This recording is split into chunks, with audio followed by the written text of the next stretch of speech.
Hello and welcome back to our, I don't know what I'm going to call this, our podcast. It's not a podcast.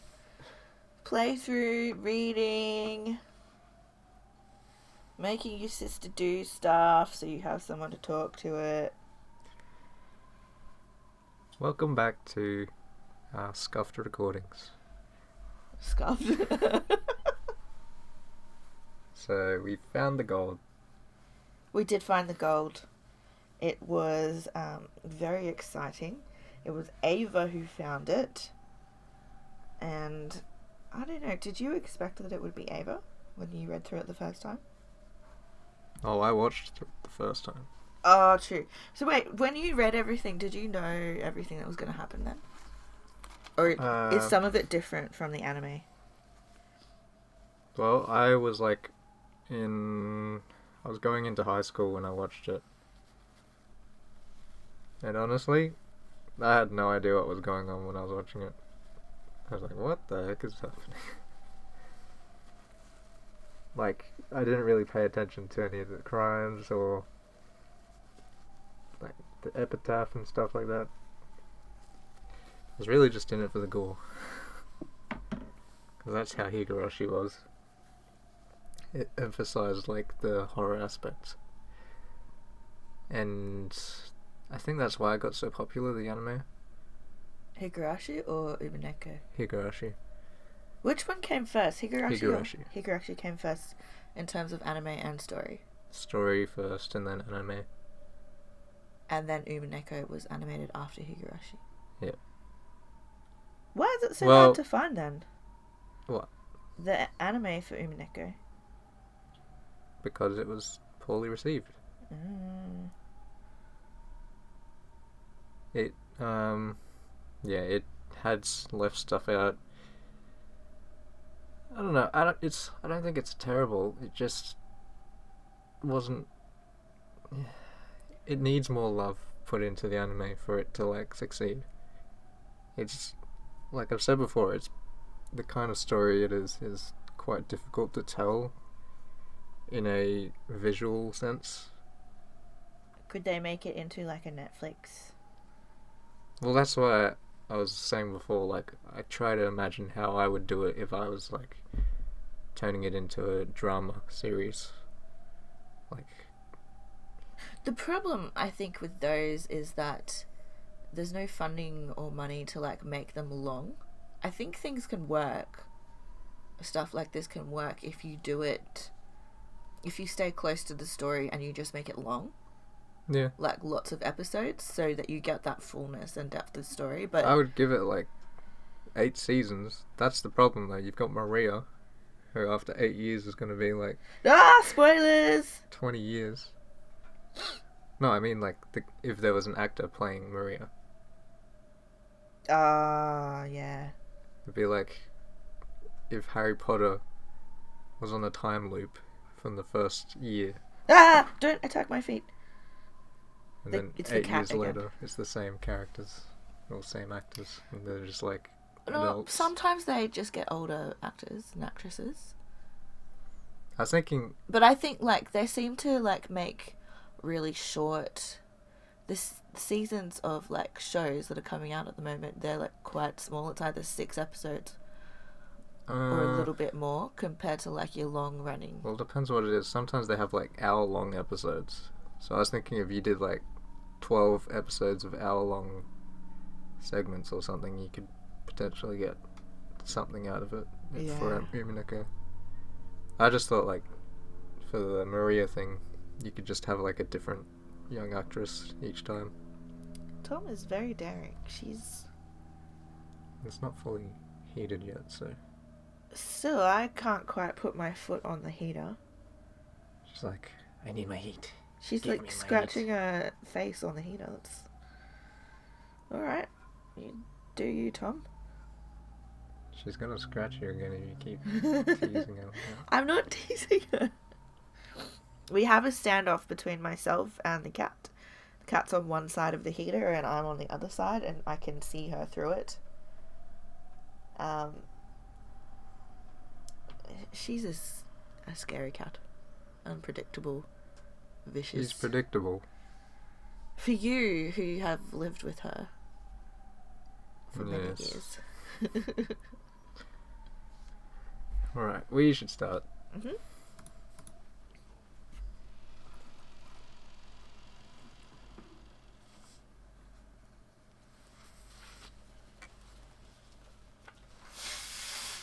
Do you remember the discussion with Rosa?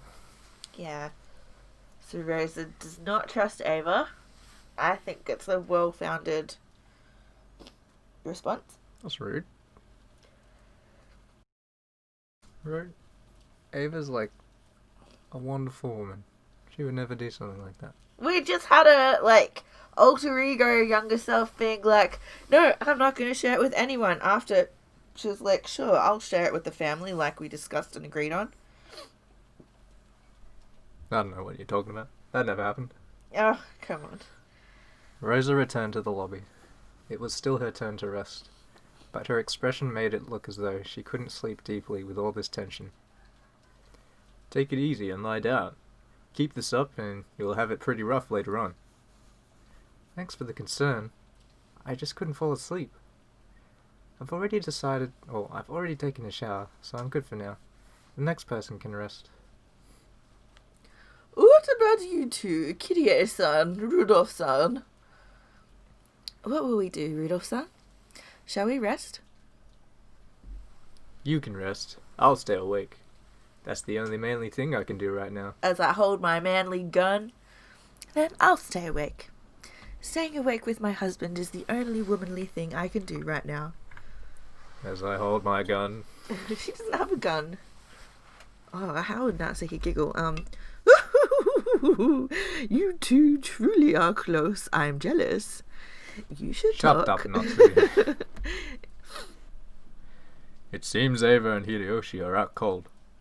It appears that, unlike Rosa, they can't fight against their age. Ooh, burn. As though in response to those words, the door to the hall clunked open. Ava and Hideyoshi returned from the guest room. She just shoots him. How dare you say that? That's none of your business. Oh, Rosa, are you sure you don't need to rest yet? You should talk now, son. Why don't you take it easy and sleep? I just can't get to sleep. Taking a shower shook my drowsiness off. Rudolph, Kirie-san, you can rest if you want. Sure, thanks. Well, for now, let's say I appreciate the sentiment. Why don't you go first, Aniki?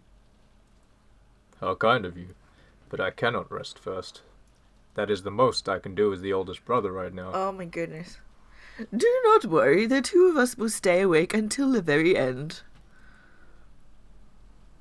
Hehehehe. More importantly, Avane-san, are you okay? You look a little pale. Come to think of it, you're right. Could it be a bit of a fever? Hideyoshi put his hand up against Ava's forehead. It seemed that Ava wasn't feeling her best. That goes without saying. That's what happens when you break your sleep cycle at your age. Is it a cold? Natsuhi, could you call Dr. Nanjo down? Yes. I'm fine. You don't have to make such a fuss over it. I have some medicine, so I'll be okay. I tend to get fevers when I'm tired.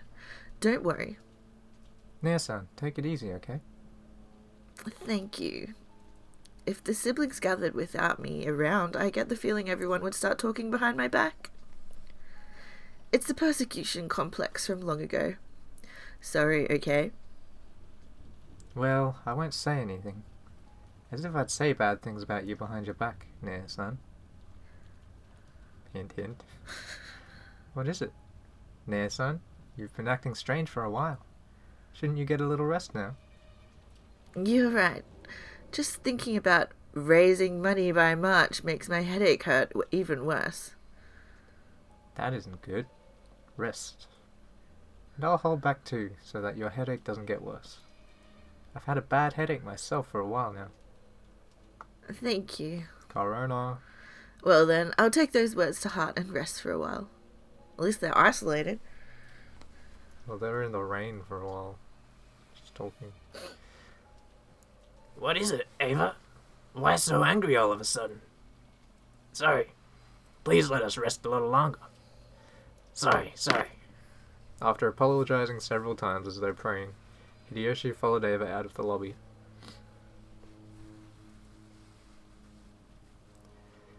I don't like this atmosphere. It's all strained. That's no surprise. There was a murder early this morning. And since then, we've been eating canned food and carrying guns around. So they did eat the canned food. It's natural that we'd start to build up stress. I wonder if the kids up there are building up stress too. I'm worried about Maria. She tends to throw tantrums at times like this. At that moment, they heard the sound of wild footsteps coming from the second floor. The guest house wasn't a cheap building, so they wouldn't normally have heard the sound of footsteps. It was like the sound of someone stamping their feet in frustration. And an instant later, accompanied by what seemed to be the sound of her running out into the second floor hallway, they could hear Maria calling, Ooh, ooh, ooh. over and over and over again, sounding displeased. Rosa grabbed her head, her hair flying, and she voicelessly moaned in anguish. The adults conscientiously turned their backs to her, pretending not to notice. The noisy clamour came down from the second floor and flew into the lobby. It was Maria, who was sobbing, along with the other children and Nanja. In other words, they had all come downstairs because of Maria's tantrum. Rosa couldn't hide her dizziness at this new annoyance her daughter was bringing to everyone. What? I forgot Jessica's voice. I don't think you ever voiced it yet. No, I'm sure I did. Didn't I make her sound like a bogan? Oh, maybe. Like I've erased those memories from my brain. Oh. Sorry, Aunt Rosa. We tried to calm her, but she just wouldn't listen. Ooh, ooh, ooh, ooh, ooh, ooh. Ah. What is it, Maria? Could you be a little more quiet? Everyone's watching. It's that Rose of hers from the Rose Garden. She suddenly started saying that she was worried about it. I think she's half asleep. She suddenly woke up and started going on about how worried she was about that rose. Maria-chan, calm down. That was just a dream.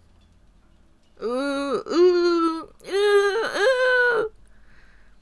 That rose belonged to Beatrice and me. So if I don't take care of it, Beatrice is going to get mad. It might get snapped off again. Ooh, ooh, ooh, ooh. I'm telling you to quiet down a bit, okay? The sudden rise in the tone of Rosa's voice surprised the children. But Maria's crying just grew louder, and her tantrum grew fiercer. Rosa-san, you mustn't scold a child so unsparingly.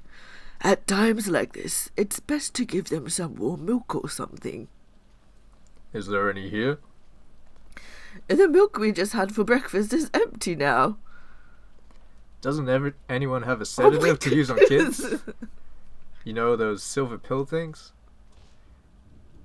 I have some. Yes, I'll search for some now and give them to her. Okay, that was not what I was expecting. Without hiding her displeasure, Rosa grabbed the handbag that had been set on the sofa and fished around for some medicine. It seemed she had brought some childish sedatives for Maria's tantrums. She found it and opened the bottle, but it must have been empty. Irritated, Rosa shook the bottle several times, but that didn't change the fact that nothing was in there. As she did that, Maria's crying grew even more intense.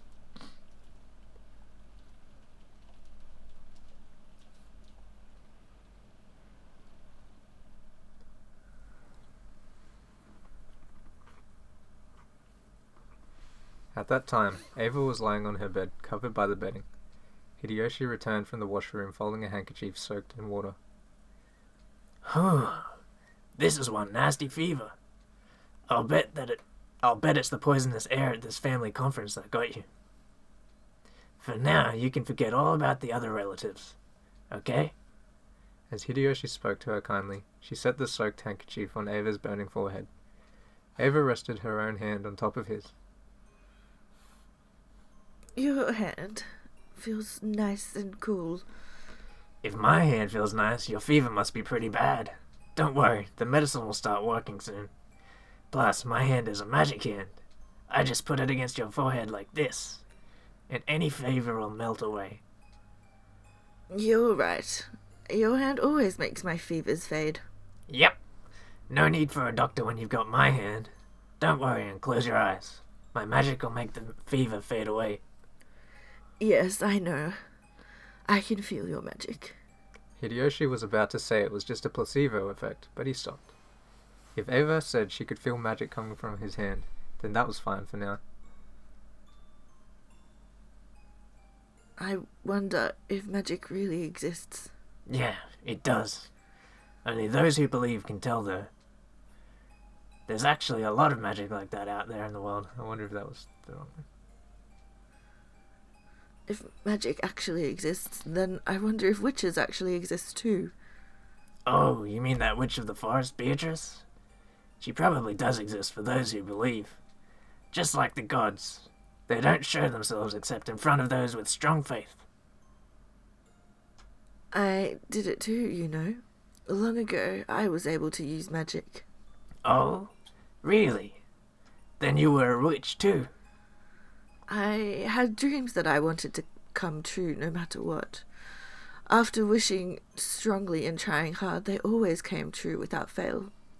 With my magic, my grades were always the best, and I even became the student council president and worked hard to get into the university I wanted.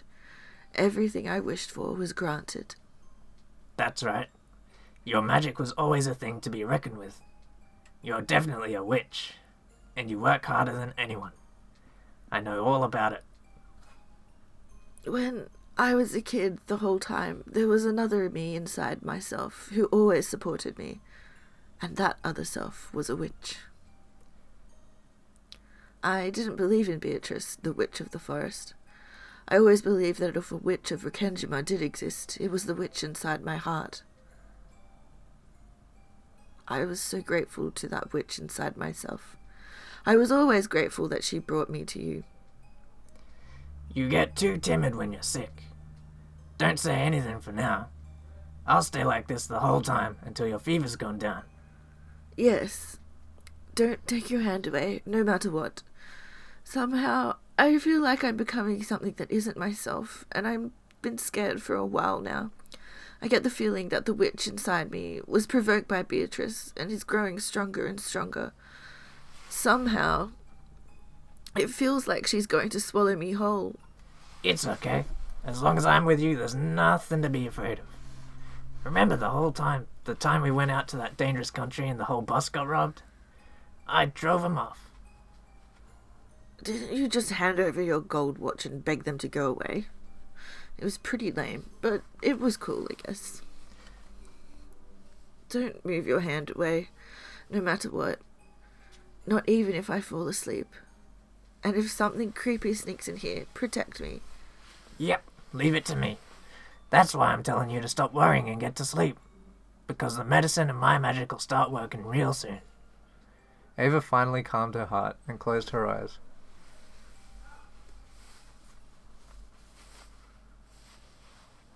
Oh, sorry, Tom. At that time, there was the sound of a door being opened violently from the direction of the lobby. It seemed that Maria was having a tantrum, and screams of could be heard, along with Rosa's rebuking yells. That probably hurt Ava's ears, or maybe it was giving her a headache. Ava moaned as though in pain and buried herself in the covers. It was easy to guess what was happening. Maria had probably had a tantrum for some reason, gone down to the lobby, and started arguing with Rosa, who then scolded her daughter. And then, maybe that got too embarrassing to be shown in front of the other relatives, so Rosa had taken Maria out into the corridor. Hideyoshi had no desire to butt in on Rosa and Maria's problem, but just for now, since Ava's condition was so bad, he wanted them to take their ruckus somewhere else. Wait just a sec. I'll ask them to keep it down. Come back quickly. Don't worry, I won't leave this room. Just gets on a boat and leaves the other. Hideyoshi removed the chain, opened the door, and stuck his face out into the corridor. He immediately met Rosa's gaze. Everything okay, Rosa-san? I'm sorry, did all this noise wake you?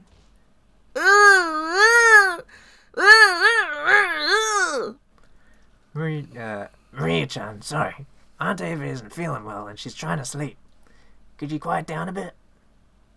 Maria's tone didn't change after Hideyoshi's request. She kept crying and repeating, my rose. Oh, yeah. My rose! My rose! Rosa slapped Maria's cheek, lifted her up while covering her mouth, and dragged her towards the entrance, trying to at least put some distance between her and Hideyoshi's room. She would still probably be noisy for a while, but he had warned Rosa for the time being. Relying on Rosa's actions as a mother, Hideyoshi closed the door. Is Maria-chan having a tantrum again? Looks like it. It's tough for Rosa-san too. Come to think of it, our George is almost too good to be true. We should be grateful. You're right. Ugh, a hand. Oh, sorry. Look, it's the magic hand. He put his hand on Ava's forehead again. Maybe there really was a magical power in that hand. A truly peaceful look rose to Ava's face, and bit by bit she began to drift off into the land of sleep. As he had promised, Hideyoshi kept his hand on her forehead.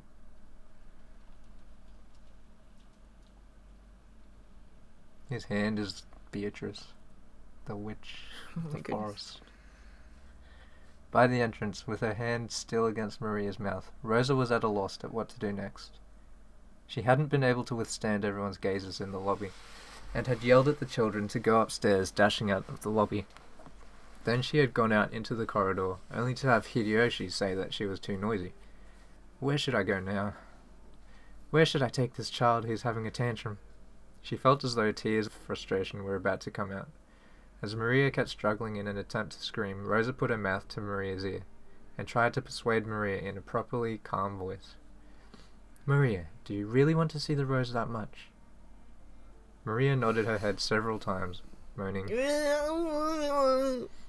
Why do you want to see it so much? I'll listen as your mother, so will you tell me quietly? I'll hit you if you scream. My rose! Beatrice revived it. It might have snapped off again. I'm worried about that. I can't sleep until I'm sure. Apparently she was still upset about that marked rose from yesterday. Rosa felt her headache throbbing again, but she was at least a little relieved that Maria had now stopped her screaming. Anyway, everyone is having a hard time right now, so don't bother Mama and everyone else. You can worry about that rose all you want tomorrow when it stops raining. So for now, listen to me. No! No! It's my Beatrice's rose.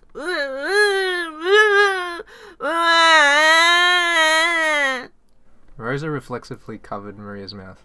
She had spoken a little too harshly and gotten her agitated again. Rosa realized that it was partly her own fault and clicked her tongue in self-hatred. But Maria thought that was directed at her, and her crying grew even fiercer. Please, just be quiet. What can I do to make you stop crying? What should I do to make you listen to what your mama says? Suddenly, Maria stopped crying so fast that it seemed unnatural. Then she turned around and muttered, If I get to see my rose, I'll stay quiet until tomorrow. Really? Yes. If we go to the rose garden and see my rose, I'll calm down. I mean it, Mama. Sorry if you can hear anything in the background. If it would keep Maria quiet for the time being, Rosa thought that even going out into this wind and rain would be a small price to pay. She thought it might be a bit reckless, but in the end no murder or anything of the sort had actually occurred. All of that clamour since this morning had been a farce set up by Kinzo. If you carefully thought about that chain of closed rooms, it clearly had to all be an act. Will you really listen if you get to see this rose? Yes, I mean it, Mama. Hee. Ouch! Oh wait, that's you. Ouch! Rosa didn't overlook that creepy laugh and lightly hit Maria with her fist, and she shrugged as though giving up. Oh my goodness. Understood.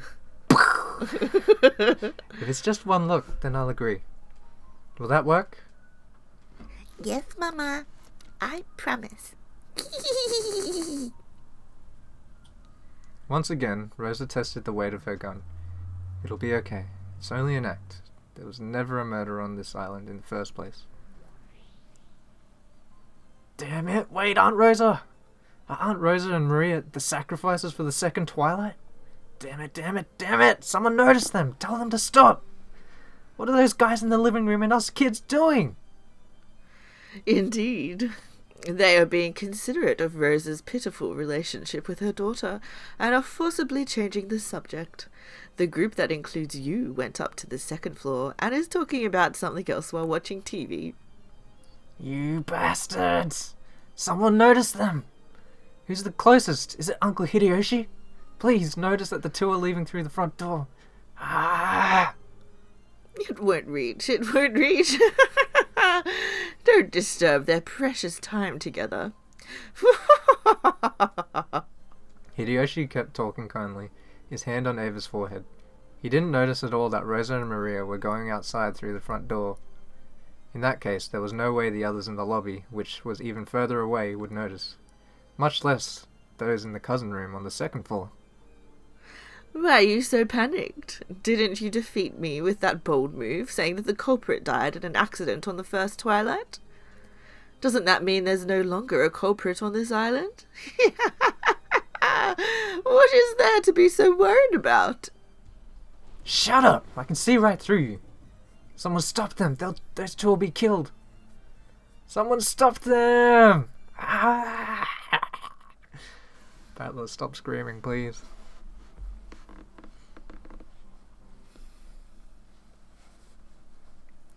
There was no way that Battler's voiceless scream would reach Rosa or Maria. The two of them could be seen in the rose garden.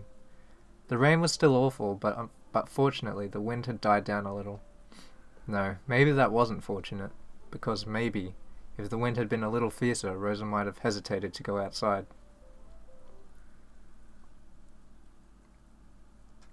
Ooh, ooh, ooh, ooh. Here it is. Maria found her rose with the gold lace and stared at it lovingly. Rosa had accepted the promise under the condition that Maria would only get one look at it, but she didn't want Maria to complain that it hadn't been enough later on, so she decided to go along with Maria until she was satisfied.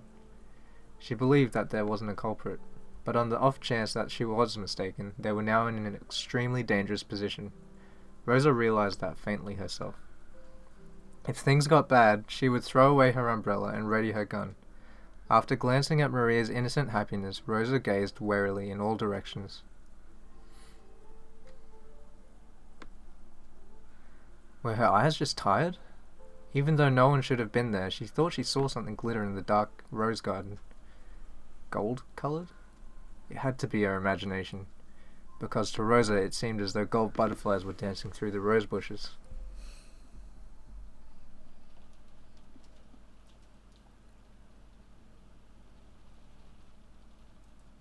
Are you okay, Ava?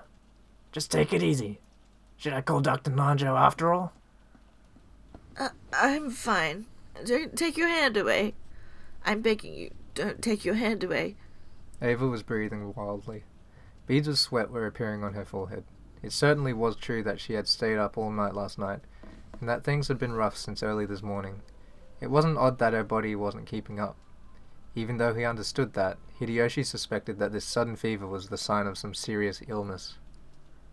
Several times Hideyoshi decided to call for Dr. Nanjo, but Ava resisted firmly, pleading with him and saying that it was even more important that he didn't take his hand away. I understand. But you've got to have Dr. Nanjo look at you by lunchtime. If you can promise me that, I'll stay here the whole time gripping your hand. Tightly, like this. Thank you.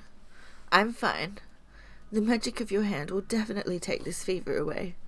Even as she said that, Ava's harsh breathing didn't improve in the slightest.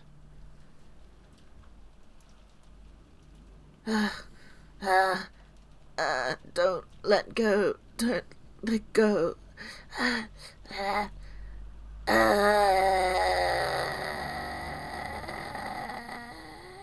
Who is it? She saw an umbrella moving from beyond the rose bush. Rosa threw away her umbrella and wildly lifted her gun. When she did, the shadow of a person beyond the bush showed itself. Ooh, Aunt Ava? You scared me. It's you, Nae-san. Do you have some business with me? Do you want to continue our earlier discussion? Yes, that's right. Our discussion about Father's gold. Please restrain yourself in front of Maria. I will keep my promise, okay? I won't get in the way of your conspiracy. Conspiracy? What's that? Whatever you're thinking, that's up to you. I have no desire to get in the way, so please, not in front of Maria. As long as I get my share, that will be enough. Your share? Ava started laughing in a creepy voice. Rosa was startled, but Maria stared blankly. Then Maria said just one thing.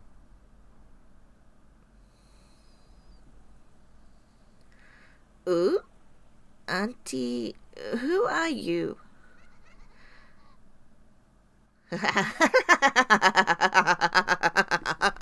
Your share. Who would give that to you? All of that is mine. It all belongs to me, the Golden Witch, Beatrice. Ava,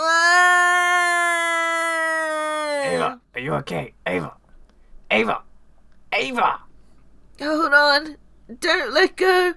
Don't let me be dragged away by someone who isn't me. Hold on to my hand. Don't let go.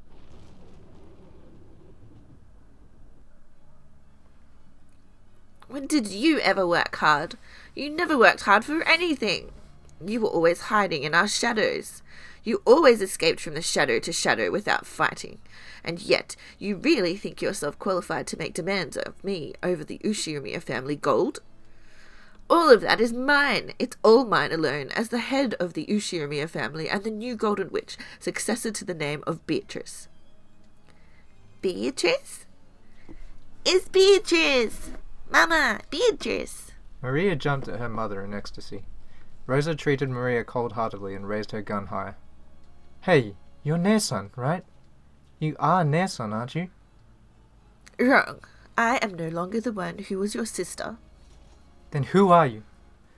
Are you trying to say that you're Beatrice? That's impossible. You died 19 years ago. Yes, you were definitely dead. After all, I clearly saw how your head was split open. I can remember the insides flowing out like it was yesterday. How can you be alive and right here now? The concept of death does not exist to a Golden Witch. The Golden Witch in the name of Beatrice will be handed down for all eternity. Maybe the Beatrice you knew met with death, but that name is mine now, and therefore it's eternal. The concept of death does not exist for Beatrice. All I can see is that the gold has driven you mad. How pitiful, Nae-san. Come on, you know I'm not your sister anymore. Well then, as the new Beatrice, I have been tasked with my own resurrection ceremony. Reneve, what should I do? That is up to you. You already have the power to make whatever you think a reality. You should grow used to it once you've tried it out a little. You worthless former sister. You shouldn't consider it an honor to have been selected as the first sacrifice I offer as a witch. On the second twilight, I'll tear the two who are close apart with my own hands. The first thing the new Beatrice wished for, no, the first magic she tried to use, was to surpass the limitations given to humans, in particular, gravity. She wanted to become fully aware of her transformation into a witch by being released from those shackles. As the witch and Rosa stayed as they were, the ground retreated all by itself into the distance below them. By now, their feet were no longer attached to the ground. Rosa finally realized that the earth wasn't retreating into the distance below them, but that she and the witch were being sucked up into the rainy sky. Huh? Eek! Ooh, oh, awesome! For a human shackled to the ground by gravity, there is nothing more unnerving that having their feet stop sticking to the ground. However, to Beatrice, who, in becoming the new witch, had learned the joy of being released from gravity, it was enough to make her whole body shake with delight. Hey, Rosa. Do you remember long ago when we were small, when we used to talk about what it'd be like to become witches and fly around the sky? That dream has been granted, hasn't it? I became a real witch and granted it for you. Stop it! If this is a dream, then wake me up. You said it yourself. You said you flew through the sky in your dream. And you also said you didn't want to wake up. You even got mad at me when I woke you up, right? Don't worry, this time you won't wake up, okay?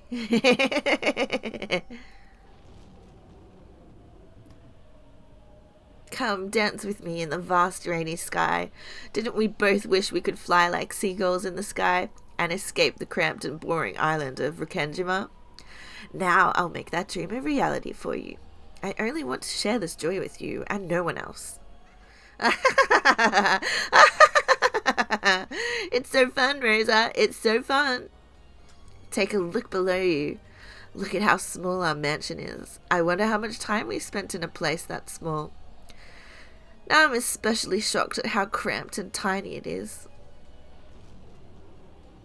So feel, enjoy, rejoice. That power we yearn for. The power to move through the sky at will. Come on, let's dance, Rosa. Through the rain, through the wind, let's fly around like we're dancing. The lightning will shine on us and bless us. I think there's a few more. No! The witch and Rosa were like leaves fluttering around in a whirlwind. As the rain pounded upon every part of their bodies, as the lightning occasionally shone upon them, they shook with the joy of being released from the ground. However, it was only that way for the witch. Rosa was holding onto her head, voicelessly screaming over and over. Stop it! Forgive me! Let me down! You're right. It's more fitting for humans to crawl on the ground. Then why not go back there? A slightly displeased expression rose to the witch's face when she realized that her own joy was not being shared. Then she decided to listen to her former sister's request. The whirlwind that had been making Rosa dance around grew weaker, then stopped. In other words, Rosa was once again bound by the restrictions of gravity as a human. Following the laws that were originally correct, Rosa began to descend towards the ground, upside down. No, she began to fall. Oops. That's right. If I don't take her down the right way, this is what happens. The witch hadn't intended to send Rosa plummeting, but she still wasn't used to using magic. After plummeting about 100 meters into a rosebush, as a very, very natural result, Rosa died instantly. But the witch hadn't intended to kill her, so she wished that Rosa hadn't died. When she did, gold butterflies coiled around Rosa's body, reviving that life that just as the witch had wished. Rosa's body, which should have been spread out like a carpet of fresh blood, rapidly returned to normal. The broken and crushed bones returned to normal. The torn and smashed flesh returned to normal. How easy it is to break things in this world, and how difficult it is to fix them. Anyone can take a life, but no human can revive a lost life. By surpassing the irreversible, one proves that they have surpassed humanity. This surely gave her a much, much greater realization of her position as a witch than flying through the sky had. Awesome! I can even revive an ended life. Of course. Beatrice Summer is the endless witch. To live and to die, to bring to life and to kill, all of it repeated endlessly. Beatrice Summer, the endless witch, is the queen who controls the cycle of life and death. One time, I knocked over a fishbowl. The fragile and beautiful bowl broke, and I couldn't put it back together again. I'd never seen that cute, pop-eyed goldfish swim again after it landed on the floor. No matter how much I cried, the servants shook their heads, saying that broken things and dead things could never be revived. That's when I learned something. You must not break things, you must not kill people. After all, you can't fix them. So if you can fix them, then you won't get in trouble for breaking them, right? Awesome. Awesome, awesome, awesome.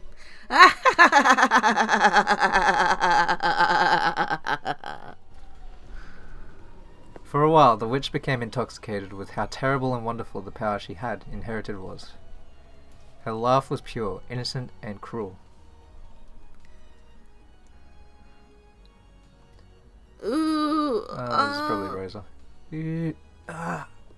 Even though Rosa had been revived, she let out a cry of anguish at the pain from her fall. So that's what ooh means. At that point, the witch landed and held out her hand.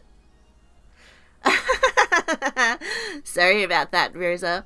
I didn't think flying in the sky would be so much fun. Sorry, I'm real sorry. And I didn't know humans could die so easily. But I've brought you back to life, so we're even. So get up, okay? Play with me some more, okay? What were those dreams? I see you still. Hang on. All the laughing. Need to take a drink. What were those dreams you told me about when you were a kid? Go ahead and tell me all of them without holding back. As I am now, I can make anything come true, no matter how absurd. Even drowning you in a sea of jelly, even having you get sucked into a mountain of cake. I can even make you sprout butterfly wings and flit around the garden, okay? I'll do them one after the other. Let's start with the ocean of jelly, alright? Stop it! Rosa was once again thrown high into the rainy sky. However, the sky wasn't filled with raindrops, but with drops of orange juice. When she looked down, Rosa had to doubt her eyes. The rose garden had disappeared and the ground had spread out beneath her. It was like a pastel-coloured jigsaw puzzle. It was an ocean of jelly, like the one she had spoken of from her dreams when she was young. The black part was coffee jelly. The red was strawberry. The yellow was pineapple. And the green was melon. What was the white part? Apple? Did Rosa even have the time to think of stuff like that? Rosa fell towards the multicoloured ocean.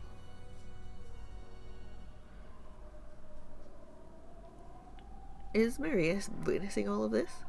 Maria's there, we'll see. And she sunk deep into a purple grape flavoured sea. It really was an ocean of jelly. It had no bottom. As Rosa sank, she was shocked to see a school of transparent fish swimming through the grape jelly ocean. They were probably made of grape skin. Then she sunk on, deeper and deeper, as deep as the Marianas Trench, crushed by the water pressure of the jelly ocean, as her ribs snapped and her spine snapped. In the end, she became a small, frail meatball.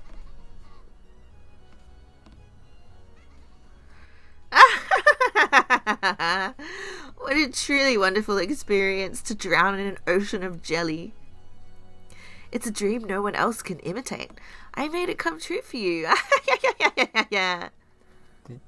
The instant I snapped my fingers, the meatball that had been Rosa was launched up into the sky. Why do I feel like meatballs? Even meatball. Oh, that's disgusting. And after being wrapped up in a golden sparkle, she returned to her original form. It was as simple and easy as returning dried seaweed to its original form, and anyone could do it, if they were a witch. That absent-minded... I don't know if this is meant to be you or me. That absent-minded look on Rosa's face has to be the joy from having that dream she gave up on as a child come true. Definitely. Probably. Next is the mountain of cake. In an instant, the sky was covered and became black and white in the shape of a chessboard. That almost transparent white part was her favourite rare cheesecake. The elegant black part was a slightly bitter gâteau or chocolat. That became the ceiling, became a mountain, and several billion cakes were thrown down towards Rosa. If you piled those cakes up, they would surely be taller than Mount Everest. So they probably weighed, I'm not too sure, but I'll bet that it was heavier than all the cakes across Japan put together.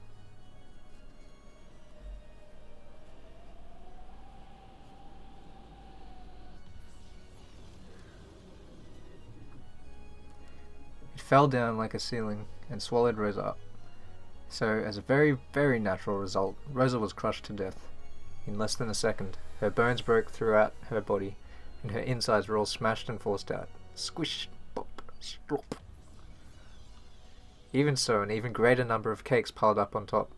and Rosa ended up as a layer of jam wedged between them. She became as thin as a single hair and was probably spread out even out over the area of a tennis court. That world swallowed up by cake was once again absorbed by a gold flash. Then, as though it had all been a dream, Rosa was revived once again. Of course, it definitely wasn't a dream. She had been revived after dying. By that point, death, which most humans only have to experience once after they are born, had already been experienced repeatedly by Rosa. In other words, she had gone through that which humans cannot, the precious experience of dying more than once.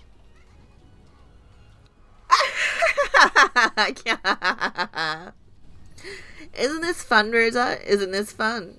Next is the butterflies. Look. Please, have mercy. Ah! No way. Let's play more. Let's play more. Laughing innocently, she pointed her gold staff at Rosa as she begged for mercy. When she did, Rosa glittered gold and rapidly began to shrink. She shrank down to the size of a real butterfly. Then gold wings sprouted from her back, and she joined her fellow gold butterflies. However, while a human body could withstand that wind, it was a different matter for a butterfly's body. The gold butterfly Rosa was invited to dance by each gale of wind, and she spun in circles around the rose garden. No! No! Ah! As her dance wore her out, she was caught by a gentle bird. There was a soft knit hammock in the shadows beneath the roof of the arbor. The owner of that hammock lumbered into view, welcoming its rare guest, who had wandered in on the night of a storm. That owner, which should have been small enough to crush in the palm of your hand, now looked as big as the top of a canopy bed to Rosa. I actually couldn't voice that out. Wow. What a klutz. You got caught in a spider's web. This time, it's a dance with a spider. That takes me back. Remember the times we'd find a spider's web and play around by throwing pebbles at it? I've heard that spiders don't chew their prey, but insert their venom, and when the insides melt into a sticky soup, they suck them out. Hey, Rosa, remember? Remember how we'd throw butterflies into the spider's web on purpose and play around by seeing how the spider would attack? I guess you don't remember, do you? This happened before you got into grade school. Make sure you watch closely this time, okay? Very closely. No! Have mercy, Nair-san. Help me, Nair-san. That sounds like a horrible way to die. What kind of sounds are these? It's piggy sounds. Hang on. Gorbla ge molly ge ga ga ga cubo. This girl's not bad. She can truly use magic at will. Amusing, amusing. How truly amusing. You feel like laughing too, right, Battler? Don't mess with me! Stop it already! What's so fun? You're insane, you're insane! What's so fun about doing something like this? Doesn't she look like she's having a blast? What do you expect? Magic is fun. I remember when I first became able to use magic, I played around a lot. I understand that kind of game from the bottom of my heart. Looks like I won't be able to share this joy and passion with you, Battler. Ah, what a shame, what a shame. If you accept me, I'll teach you magic anytime you want, see? It's hard to describe the joy you receive in the instant you're freed from the shackles of humanity. I want to teach you about it, that joy, that passion. I'd definitely like to see the world of magic you'd give birth to, just once. Yeah. Isn't this starting to get fun? You've started wanting to use magic, haven't you? It's pretty fun to be a witch, isn't it? Just for you, I'll teach everything. About the joy of flying together in the sky, about the joy of dividing, go backwards so I can read it, diving together through the sea. I want to show you the passion that starts the instant you surpass the bounds of humans and see how wide your world stretches. Wouldn't that be fun? Yeah. There was no malice in Beato's expression. It was hard to believe, but she was genuinely enjoying this cruel show, and she wanted to share that appreciation with Battler. Battler was shocked by that hopelessly different sense of values. You're insane! Stop it already! Damn it! Virgilia, make them stop this insane farce. What should I do? We exist outside of the board. We cannot touch the board itself. Virgilia shook her head apologetically. Her body had already been killed. Did that mean she couldn't interfere in any way? As Beatrice continued to look amused in an insane sort of way, Battler lifted her up by the collar and yelled at her. Stop it! Stop it! Stop it! Quit messing around, witch! Are you trying to tell me that's Aunt Ava? That's impossible. The Aunt Ava I know might be a bit mean at times, but it's completely impossible that she's the kind of person who'd do something this cruel. This is all part of your deception. Don't toy with Aunt Rosa. Don't toy with Aunt Ava. Stop this farce right now! I told you, I'm not the one playing with Rosa anymore. Like I said, that's the new Beatrice. Is it really so terrible that you have to squeal like that? You're also pretty fond of stuff like this, aren't you? You actually have just a bit of interest in magic and... Ouch! What are you doing? For the first time, Battler slapped Beato's cheek. Beatrice didn't know why he had done something like that to her, and a surprised expression rose to her face. Battler especially couldn't forgive that expression, and he roared. Ah! You call this amusing? What's wrong with your head? Die! Go slash your head to bits and look inside. You'll see there's nothing in there. Stop right now. Stop this disgusting farce. I won't forgive you. How could you do something so cruel? I've sometimes thought you could be a bit funny, but I'll never make that mistake again. You're just a monster who's cruel on all levels. Don't show yourself in front of me. Never again. I won't accept you. I won't talk with you. Don't even want to look at your face. Did you hear me? Don't show yourself in front of me. Disappear! Disappointed! The instant Battler screamed, the power that resisted the witch became a red wall and knocked Beato back onto her butt. Oh, what are you talking about? Isn't it an interesting show? She spoke defensively, but the target of those words, Battler, was no longer there. His figure had suddenly disappeared into the darkness. But Beatrice looked displeased and continued trying to explain herself. It's not as though I'm completely blind to where you're coming from, but this is nothing more than an innocent prank, isn't it? No matter how you kill them, they'll always be brought back to life in the end, right? I thought humans were creatures who say all's well that ends well. Hey, teacher. There was no reason for him to get so angry, right? She was hoping for an approval, but Virgilia simply faced her with an indifferent expression. To Beato, at that moment, even an exasperated look would probably have been better. I have nothing in particular to say. If you think this is fun, you can keep watching as long as you want. Call me when it's over. I will vanish until then. Following Battler's lead, Virgilia vanished into the darkness. Beato, who was now completely isolated and didn't have a clue what was going on, felt that they were making her out to be the bad guy. What's wrong? Isn't it an amusing show? It might be a little vulgar, but it's quite interesting, isn't it? Hey, run away. It's nothing to get so mad about, right? Something interesting for you, milady, may not necessarily be interesting for Battler Summer. Does he really hate me that much? Well, certainly we are enemies and opponents in this competition, but is our relationship really so bad that we can't laugh together at this display? Since I applauded together with Battler, I thought I could at least laugh together with him. Does he really reject me so much that we can't even do that? He doesn't have to accept that I'm a witch. We're challenging each other in this game after all. And yet, he won't look at my face. He won't talk to me. And he'll probably do all he can to ignore me. Am I really hated that much? The moves you've made up to this point have been more than enough to earn his hatred. Even a demon such as myself can understand a bit of Battler Summer's feelings. Perhaps you cannot understand because you are especially thick-headed, milady. Oh, goodness.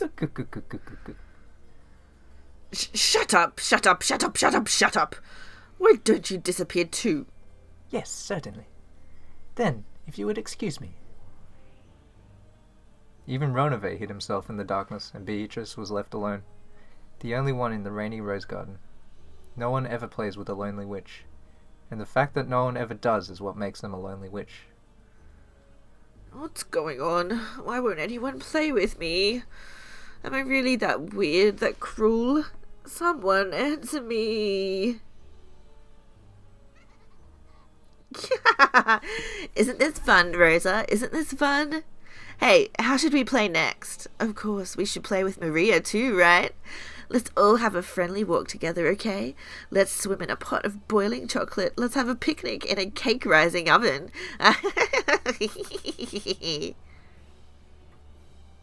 Hey, new Beatrice. Behind the witch that was continuing her mad banquet, Beato showed herself. That expression was very rare for her. It was somehow restrained, unreliable, miserable. It's the predecessor, Beatrice Summer. Were you watching? The power of magic is truly wonderful. Until now, I never thought it'd be so fun to be reborn as a witch. It's like playtime that never ends. Come on, let's play together, predecessor Summer. But first, wait for a second, okay? I cooked the two of them to death in an oven, so I have to revive them again. They're like bread rising from yeast, like cookies expanding in an oven. Listen to what I'm saying. Well, isn't that enough for the sacrifice of the second twilight? Of course, there are no rules regarding how you kill them, but, maybe you shouldn't toy with them anymore like that. What are you saying, predecessor Summer? I heard from Runaway a short while ago. Wasn't your magic much, much more wonderful, cruel, and crazy? That Halloween party where candies poured out of 6 people's stomachs was truly wonderful. So maybe I'll act out Alice's tea party. I'll invite everyone to a tea party in celebration of a completely pointless day and entertain them one by one with magic. I wonder if I can do it as wonderfully as you. I wonder if I can be cruel in my own cute style. Now, think about it. All fairy tales are cruel, aren't they? Now that I'm a witch inside one of those fairy tales, I finally understand. I have also, sometimes thought that in the past I might have gone a little too far. Well, I think that as the Golden Witch, it's probably best to show a little elegance. I don't get what you're saying, Predecessor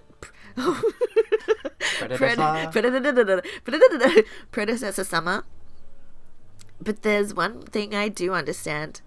No matter how hard I try, I'm no match for how cruel you are. I've got to try much, much harder.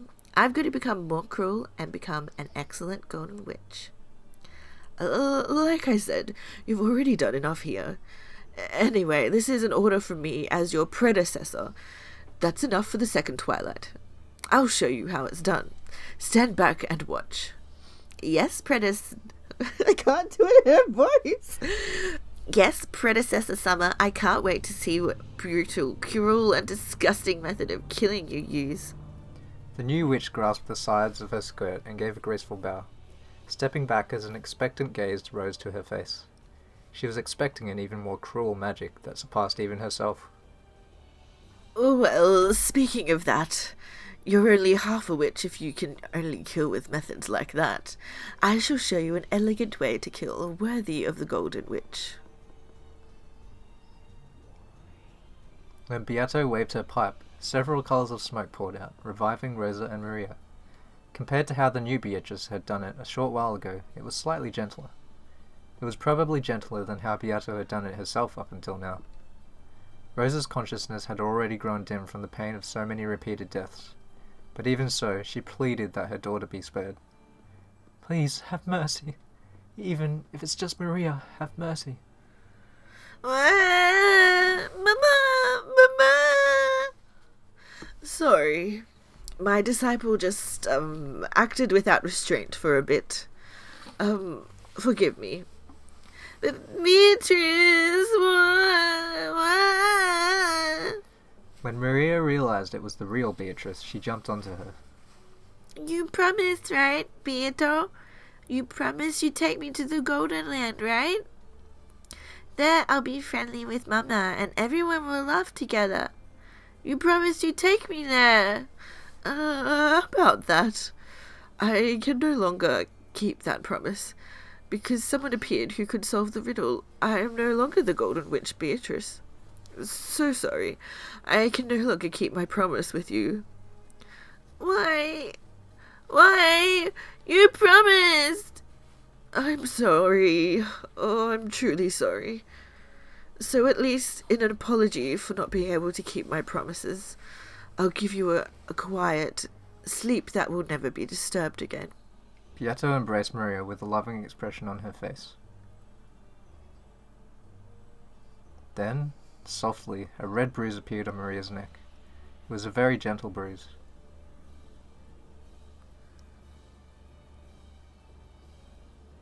Its redness grew bit by bit, and when it distinctly formed itself into the shape of a hand, Maria's neck tilted suddenly, peacefully, as though she had fallen asleep. Maria! Maria! Sorry. I won't apologize that you were the sacrifices for the second twilight. That is simply your fate. However, I must apologize for the vulgar way in which you were offered as sacrifices. This is your final sleep. Never again will it be disturbed.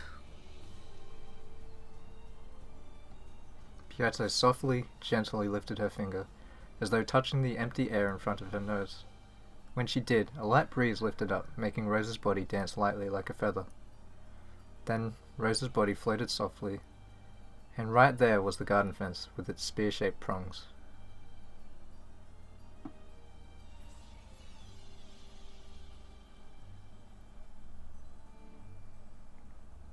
The spear of the fence pierced Rose's medulla oblongata, benevolently, without toying with her, in a single blow.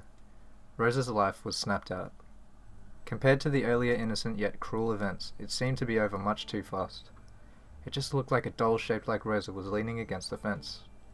But she had passed away.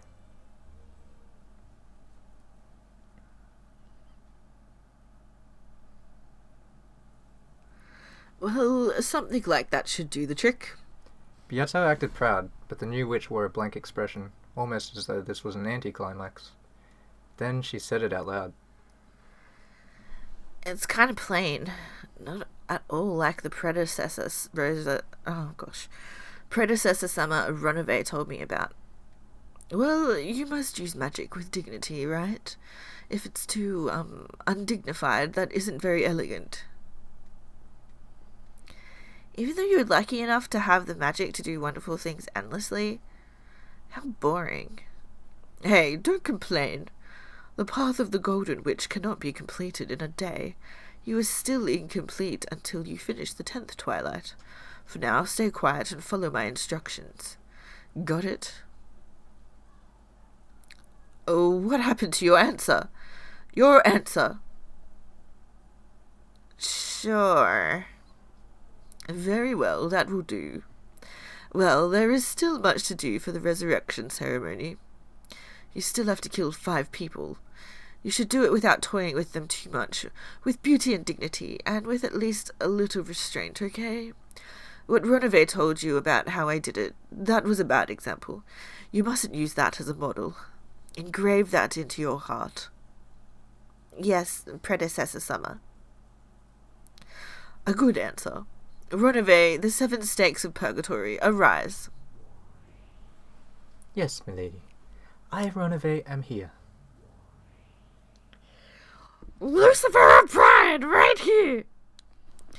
Up until this point, I've been a little flashy, but, oh, well, the dignity of the Golden Witch is also important, and about that. As Runaway laughed at Beato's uncharacteristically flustered speech, he summed it up for her. Certainly. From now on we will be careful to act in a graceful manner, suitable for the name of the Golden Witch. Even the 7 sisters of Purgatory will reform their bad behaviour up until now, and we shall espouse to perform our task in the quickest possible manner. Would that be acceptable, my lady? Indeed, that's it, more or less. Everyone, take it to heart, okay? Yes, certainly! That is all I wish to say. You may leave now. Certainly. If you would excuse me. Excuse us?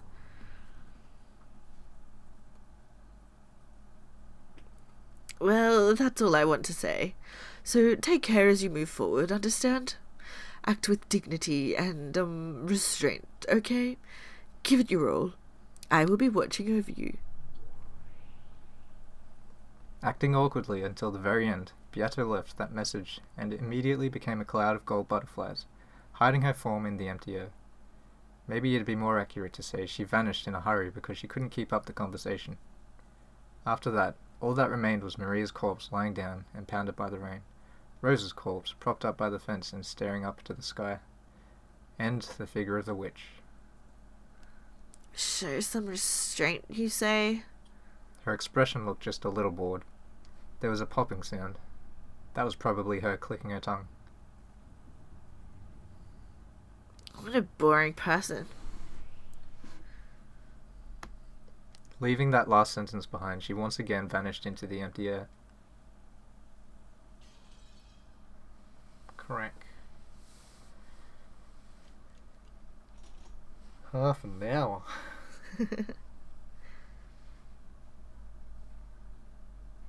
It's the first time Maria has not made it to the end. But it's also the first time it hasn't been Beatrice doing the killings. Well, Beato